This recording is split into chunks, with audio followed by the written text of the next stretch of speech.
If you feel like you've tried everything and still can't land interviews, this video is for you. I created a tool called the Job Hunt Analyzer, and it's really simple to use. This tool breaks down what you're doing right, what you're doing wrong, and most importantly, what to do next in order to improve on your job hunt. All you need is your resume, a job description, and a few minutes, and then you're off to the races. So I'll be using a Python developer resume for this example, but this tool will work for any job title in tech. So just keep that in mind. Before we get started, I want to let you know that if you'd like access to the end-to-end workflow, then you can find that in the Tech Pro Odyssey Premium community. All the links will be in the description below. Let's jump right in. So I'll start out by showing you the Python resume that I'm using. I just got this off of Google. I just Googled Python developer resume. I went ahead and copied this one from Zara, went ahead and put it into a Google Doc, and I exported this as a PDF because the Job Hunt Analyzer is gonna take in a PDF version of your resume, okay? So it's the exact same thing that's on this website over here. Just wanted to call it out to be transparent. So let's get started. So I'm gonna go ahead and put my name. Gonna put the email that you want this to go to. Now this is gonna be a really important step. This email that you put here is where you're gonna be able to access the results. Make sure that it's an email that you feel comfortable getting this message from, okay? Current role, so in this case, we're gonna put Python developer. Target role is gonna be Python developer. Average amount of applications sent per month. Now, a good average will be 30 apps per week, which would be 120 per month. But I'm gonna act as if I'm doing below average. So let's just say 10 applications per month. Number of applications per week, if I'm doing 10 per month, that's about 2.5 a week. So I'll just say 3. What job application platforms do you use? So I give some examples here. Do you use LinkedIn, Indeed? Are you using specific company websites only? Are you using Wellfound? I'm just gonna say LinkedIn and Glassdoor to keep things simple. Have you ever done an ATS scan is gonna be the next question. Now, if you're not familiar with what the ATS is, I have a video on my channel that talks about this in a lot more detail, so go ahead and check that out. But pretty much the short version is, it stands for Application Tracking System.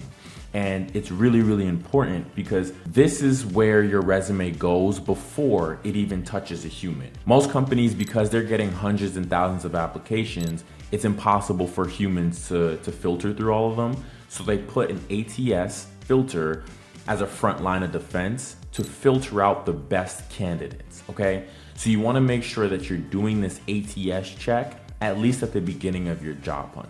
So if you haven't done it, then your answer is gonna be no. If you say, I don't know what it is, then that would be a great time for you to go ahead and do some research because it's really, really important to know. I'm gonna put yes for this example, and I'm gonna go ahead and put a relatively low ATS score, so 45.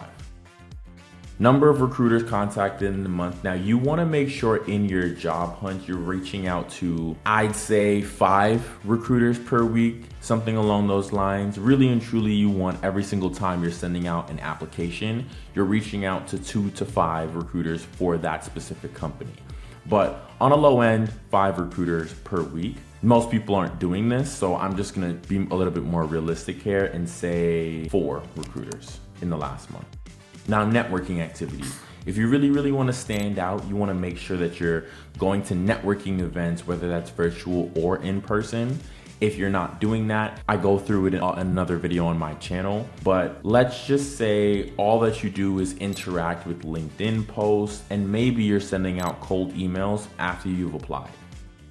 Now, the next question is going to be talking about what's the most challenging part of interview. So this is not what's the most challenging part of the entire process. This is specifically about your interview process. And there's 2 different types of interviews, roughly. There's behavioral interviews and there's technical interviews. Behavioral interviews are the ones where it's like, tell me about yourself, or name a time when you and another employee didn't get along and how did you resolve it. A technical assessment is going to be any type of coding assessment, or if your field is in software engineering specifically, anything that's technical to your field. So I'm just gonna say the most common one that I'm seeing, and it's gonna be, most people are having problems with clear and concise responses for their behavioral interview questions. And for the technical interview questions, it's going to be time. It's going to be finishing the technical problem within a certain amount of time. So I'm gonna go ahead and write both of those.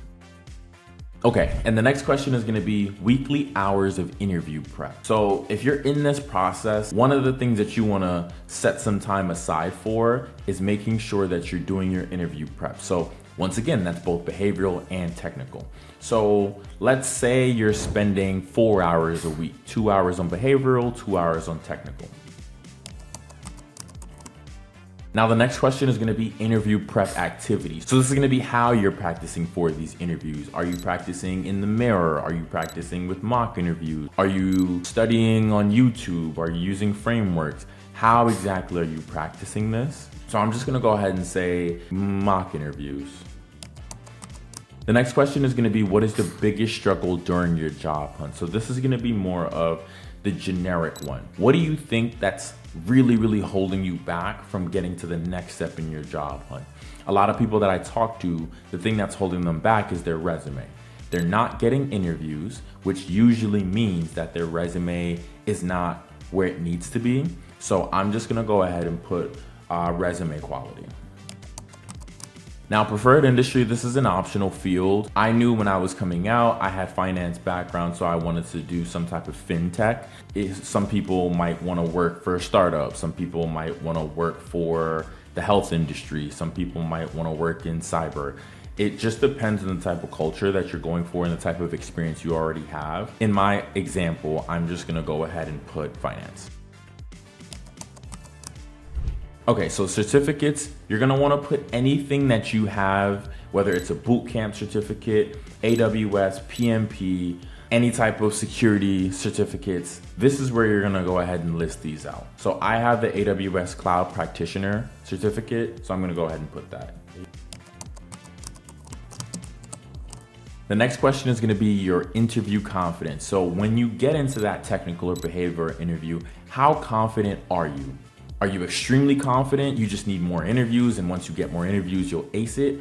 Or are you not so confident where even if you get interviews, you'll probably start to bomb them as well, right? You wanna know this because it's all a part of the job hunt. So I'm just gonna go ahead and put a 5. Now the next thing that I'm gonna put is my resume. I'm gonna take the file that I downloaded as a PDF,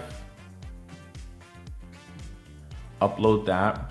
And the last question is gonna be the most recent job description. Now, in your case, you can do this while you're actually job hunting. So as I mentioned before, I'm looking for a Python developer role. So I'm just gonna type in Python developer here and look. If you're using LinkedIn, they actually have a feature that shows you your previously applied to jobs. So you can just use one of those as well. But I'm gonna use this Python/Node developer.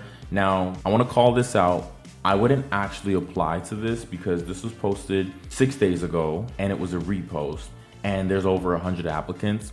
You want to be within the first 30 applicants and you want this to be posted within 24 hours or less ideally. So in a real world situation, I would fade this and look for something where I have a higher chance. But for the purposes of this example, I'm just going to go ahead and use this one, okay?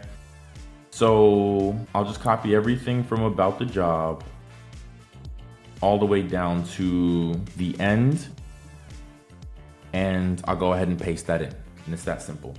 And then you just hit submit. You wanna make sure that you fill out all the required fields before you hit submit. Okay, number of applications sent out this week, let's say we did 3. And then you hit submit.